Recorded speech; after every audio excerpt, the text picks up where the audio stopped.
Hi cuties. இந்த ஒரு book உங்கள் வாழ்க்கையை மாற்றுமா? நிஜமா? ஆமாம், கண்டிப்பாக மாற்றும். இந்த வார்த்தையை கேட்காத ஆட்களே இருக்க மாட்டீங்க.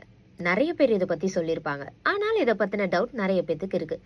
என்னதாண்டா அப்படி மேனிஃபெஸ்ட் அப்படின்னு. எஸ், உங்கள் வாழ்க்கையில் ஒரு விஷயத்தை நீங்கள் மாற்றணுமா, நீங்கள் நினச்சது கிடைக்கணுமா, நீங்கள் பண்ண வேண்டியது என்ன? மேனிஃபெஸ்ட். என்னன்னு பார்க்கலாமா? மேனிஃபெஸ்ட்டுக்கு ஒரு 7 ஸ்டெப்ஸ் இருக்குது. என்னென்னு பார்க்குமா? Be clear in your vision. உங்கள் வாழ்க்கையில் உங்களுக்கு என்ன வேணுன்றதில் நீங்கள் ரொம்ப தெளிவாக இருக்கணும். அப்போ தான் உங்களுக்கு என்ன வேணுன்ற விஷயம் உங்களை தேடி கரெக்டாக வரும். Remove fear and doubt. உங்கள் மேலே உங்களுக்கு செல்ஃப் டவுட்டோ இல்லை ஏதோ ஒரு விஷயத்தை பற்றின பயமோ இருந்துச்சுன்னா அதை தயவு செஞ்சு ஒதுக்கி தூர வச்சுருங்க. பயமும் செல்ஃப் டவுட்டும் உங்களை என்றைக்கும் வளர விடாது. உங்களுக்கு தேவையான விஷயங்களை உங்கள் வாழ்க்கையில் அது என்றைக்கு கொண்டு வந்தும் சேர்க்காது. Align your behaviour. உங்களுக்கு வாழ்க்கையில் ஒரு விஷயம் வேணும் அப்படின்னா அதை வேணும்னு நினைக்கிறது மட்டும் இல்லாமல் அதுக்கான செயல்களையும் செய்யணும். So actions is most important. Over come the test from the universe. நம்ம வாழ்க்கையில் ஏதோ ஒரு பிரச்சனை நடந்துச்சு இல்லை ஏதோ ஒரு கஷ்ட காலங்கள் அப்படின்னா எனக்கு மட்டும் ஏன் இப்படி நடக்குது, ஏன் இப்படி நடந்துச்சு அப்படின்னு நினச்சி துவண்டு போகாமல் அந்த விஷயத்த பாசிட்டிவாக எடுத்துக்கிட்டு, ஓகே இது என்னை ஏதோ க்ரூம் பண்ணுறதுக்கான விஷயமா எனக்கு இது நடந்திருக்கு, நெக்ஸ்ட் டைம் இதை விட நான் பெஸ்ட்டாக ட்ரை பண்ணணும் அப்படின்ற விஷயத்த மைண்டில் என்றைக்கும் வச்சுக்கோங்க. Embarrass gratitude. வாழ்க்கையில் எல்லாருக்கும் எல்லா விஷயங்களும் கிடைக்கிறதில்ல. ஸோ அந்த மாதிரி நம்ம வாழ்க்கையில் கிடைச்ச விஷயங்களுக்கு என்றைக்கும் கிராட்டிடியூடோடு இருங்க. எனக்கு இந்த விஷயம் கிடச்சிருக்கு, அட்லீஸ்ட் என் வாழ்க்கையில் எனக்கு இதுவாது இருக்குது, இந்த விஷயங்களுக்கு நான் என்றைக்குமே நன்றி உணர்வோடு இருப்பேன் அப்படின்ற விஷயத்த என்றைக்கும் மறந்துடாதீங்க.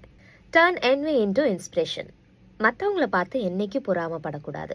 இப்போ உங்களுக்கு ஒரு விஷயம் வேணும், அது இன்னொரு வாழ்க்கையில் நடந்திருக்கு, அதை பார்த்து பொறாமப்படாமல் அவங்களுக்கு அது எப்படி நடந்துச்சு, அவங்க எப்படி அதை அச்சீவ் பண்ணாங்க அப்படின்ற விஷயத்த லேர்ன் பண்ணிக்கிட்டு உங்களோட வாழ்க்கையில் நீங்கள் அதை இம்ப்ளிமெண்ட் பண்ண பாருங்கள்.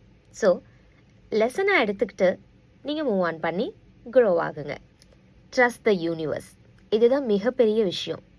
உங்களுக்கு ஒரு விஷயம் வேணுன்றத நம்புங்க, நினைங்க, அதுக்கான ஆக்ஷன்ஸை எடுங்க.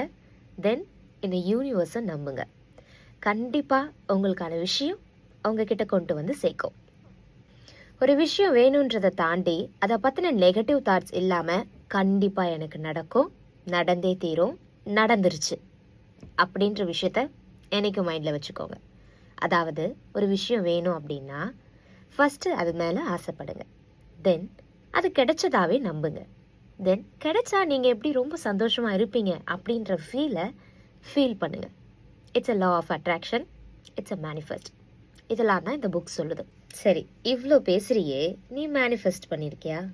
அந்த புக் உனக்கு ஹெல்ப்ஃபுல்லாக இருந்திருக்கா? எஸ், ஏன் வாழ்க்கையில் மேனிஃபெஸ்ட் எனக்கு நிறைய விஷயத்தில் ஒர்க் அவுட் ஆகிருக்கு. ஸோ நீங்கள் மேனிஃபெஸ்ட்டை ஃபாலோ பண்ணியிருக்கீங்களா? உங்கள் வாழ்க்கையில் என்ன விஷயங்கள் மாறுச்சு அப்படின்றத மறக்காமல் கமெண்ட் பண்ணுங்கள்.